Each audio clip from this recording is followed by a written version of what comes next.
So we've completed our leg assembly, we've completed our legs. So the next page that we have is our side sub-assembly. So on our side sub-assembly, what we're going to be doing is basically creating our sides and our bottom. So it's going to be created as a separate assembly, and then we're going to attach it to each other on a later step. If we look, we have the sides, front and back. So the front and back is our long side, and that's made out of BC plywood. Our bottom, obviously is going to be the bottom of our box, is made out of AC plywood, so it's a little different. Then we have our two end pieces, which are, it says here, our end sub-assembly, and we have to look further on at a different section. So if we just kind of look ahead, here we actually have another sub-assembly within our sub-assembly. So it's kind of we have to do a multi-step process. But what we're going to be doing in this video is making your long legs, or your long sides I should say, and all we really want to focus on right now is getting them to fit tightly within inside the rabbets. So I've gone ahead and I've cut one ahead of time to kind of show you the basics of what needs to happen. But you have two different sides of your plywood. One's a little bit nicer than the other. You can see like we got some knots here, and you kind of see there's a mark or a split in the grain down through here. And we want to make sure that we have our nice side facing out. So this is actually going to be the outside of our box. And when I place this in here, what we want to happen is we want to have our long side fit tightly against both ends of the rabbets. So to show you what that looks like, I'm going to place this in here, and it should fit snug alongside the rabbets. So notice that I don't have any wiggle room here. It's nice and tight, and that's all I really need to do for cutting to length. So you'll be graded on how tightly you can get those your side lengths cut to the appropriate lengths without any wiggle room. Now, in order to set that up, the easiest way is you can either take a tape measure and measure it out, or you can take a straight edge and measure that. And all you want to do is measure from, like I said, inside to inside. And you want to measure alongside the bottom, not up here, because if it's in the middle, yeah, you'll probably get a fairly decent measurement, but it may be off a little bit depending on if you're holding it at an angle. So if I take this measurement, which by the way you want to measure both sides because it may be off a little bit. If I show you here, my box is off just a little bit, maybe not one corner might not be square, or I may have lifted it, my board off the table as I was creating the rabbet. So if I place this here, on this side, it's nice and snug. But if I come to the other side, there's just a little bit of wiggle room.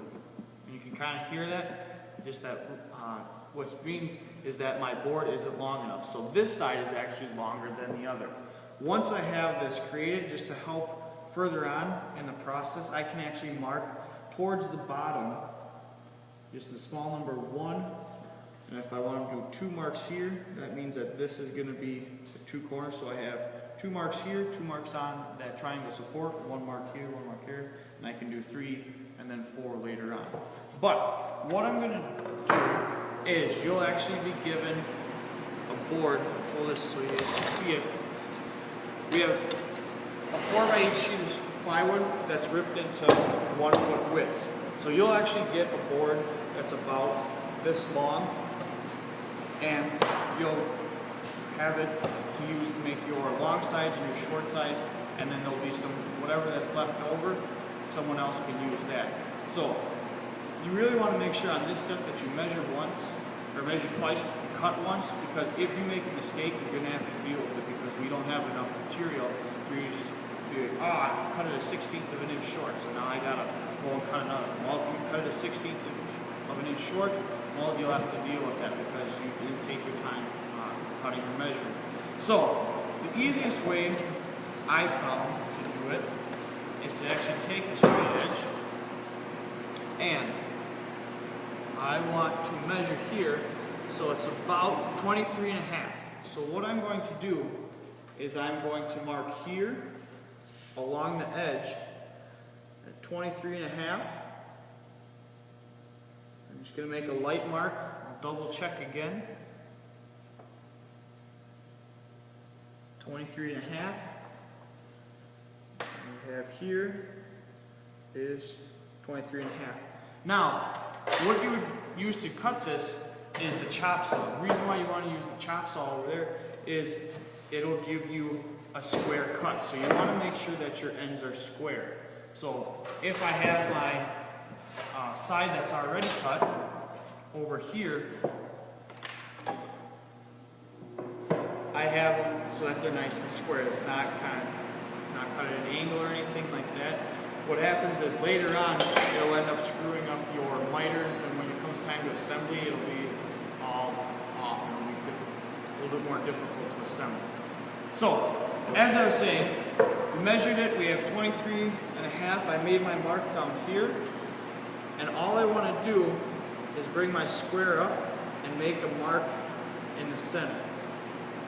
I can make a mark just right here, and I'm going to place an X on that side, so I know that the blade needs to go on this side of my line. Because remember that you have about an 1/8 inch of material that goes missing once you actually cut.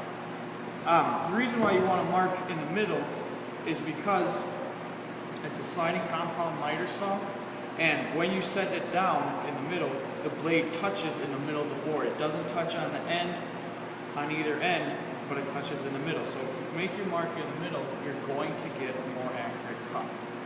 So my next step here is to cut this and make sure that it fits. I'd actually cut it just a little bit longer, about a 1/16 or an 1/8 inch longer than it needs to be, because I can always take off a little bit more material, but I can't put it back on. And again, once you make that cut, you'll have to deal with that piece. You can't put it back and get another one, because we only have limited material for each person.